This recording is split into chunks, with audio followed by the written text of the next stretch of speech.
the hell is going on? Do they have assembly line of this shit? Next. This is ridiculous. I guess he really needs his family now. A former assistant to actor Vin Diesel filed a lawsuit in Los Angeles today. Guess they were waiting for Jonathan Majors' verdict to come up. They didn't want to conflict with screen time. Wanted to make sure their lawsuit got all the press. Alleging that the Fast and Furious star sexually battered her while she was working for him in the fall of 2010 during the filming of Fast 5. Representatives for Vin Diesel and his promotion company did not immediately respond to Vanity Fair's request for comment. This is nuts. The lawsuit filed in Los Angeles and obtained by Vanity Fair plaintiff Asta Janassen states that she was hired by Diesel's company One Race to work for the actor on location in Atlanta, where Fast 5 was in production. The suit describes Janassen as a recent to Los Angeles Film School program graduate at the time, whose job responsibilities included organizing parties, accompanying Diesel to parties, and ensuring that she was in close physical proximity to him in case photographs were taken of him with women when he attended events without his longtime girlfriend. The suit alleges that late one night, September 2010, Janassen was asked to wait in Diesel's suite at the St. Regis Hotel while he entertained hostesses he had brought back from a club. Once the other women were gone, the lawsuit claims Diesel grabbed Miss Janassen's wrists, on which one with each of his hands, and pulled her into the bed. She asked him to stop, escaped his grasp, and waited by the front door of the suite for him to leave. Instead, the lawsuit says he began approach Janassen and began to grope her breasts and kiss her chest, despite her pleas to stop.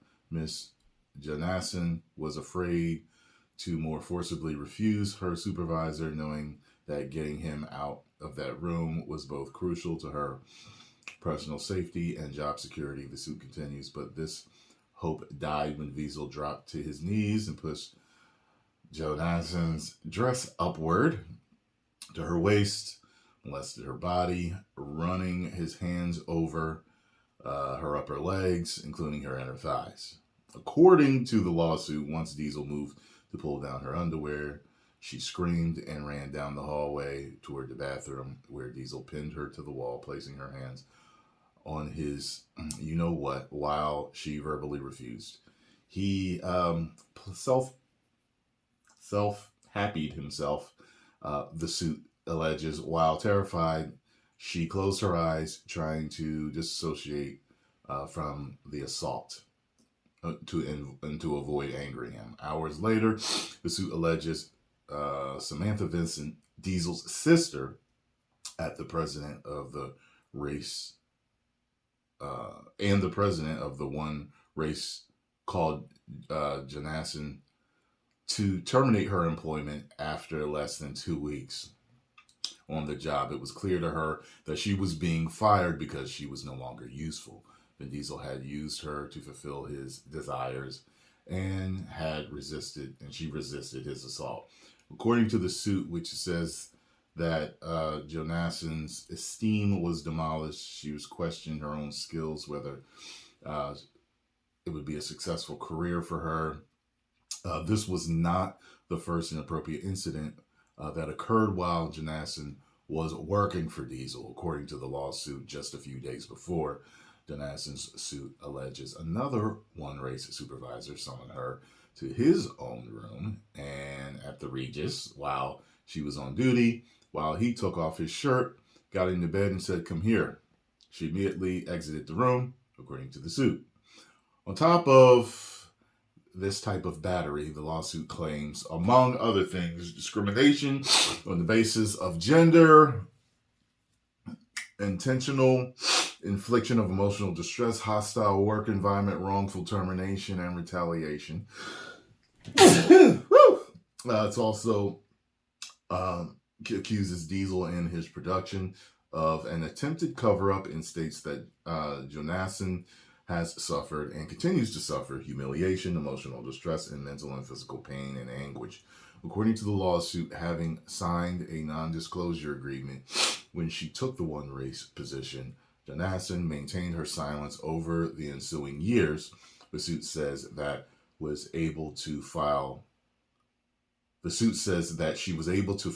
the claims thanks to the Speak Out Act, which prevented the enforcement of non-disclosure agreements in the instance of assault and harassment.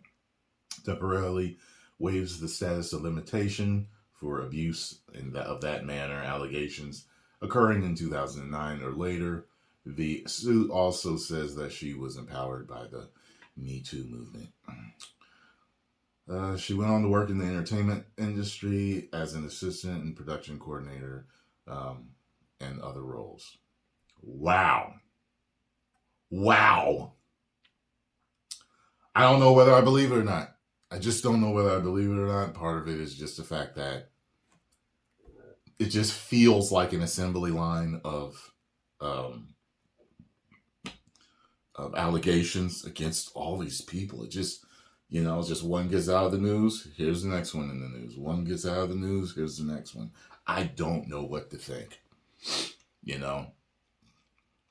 I think the crowd is split on majors, or more, maybe 60-40 majors, is whether people believe whether he did it or not. Part of me feels like a lot of it's unclear, but I feel like they had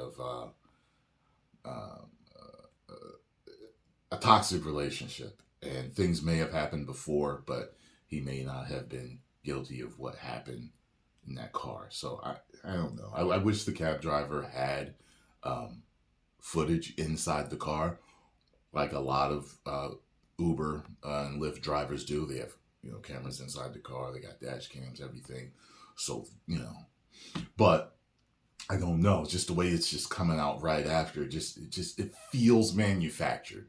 I'm not saying it is. Something could have happened, and but wow is all I got to say. Post comments down below. Let me know what you all think. If you enjoyed my thoughts on this news, make sure you hit the like button, subscribe, and share. And I will have 2 movies for you later. Aquaman 2 and Rebel Moon. 10 million subscribers. Woo.